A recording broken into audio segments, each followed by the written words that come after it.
ঘূর্ণিঝড় রেমালের জেরে রাতভর বৃষ্টিতে সপ্তাহের প্রথম দিনে বিপর্যস্ত কলকাতার একাংশ। নানান জায়গায় ছিঁড়ল বিদ্যুতের তার, বিদ্যুতের খুঁটি উপরেও বিপর্যয় বিভিন্ন জায়গায়। আলিপুর আবহাওয়া দফতর সূত্রের খবর, সোমবার দুপুর পর্যন্ত কলকাতা ও পাশের জেলাগুলিতে দুর্যোগ চলতে পারে। পুরসভার আশ্বাস, শীঘ্রই গোটা পরিস্থিতি নিয়ন্ত্রণে আনা হবে।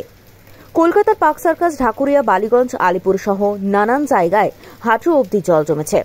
সোমবার সকালে বৃষ্টি হলেও কলকাতায় ঝড়ের দাপট সেই অর্থে নেই, বইছে দমকা হাওয়া।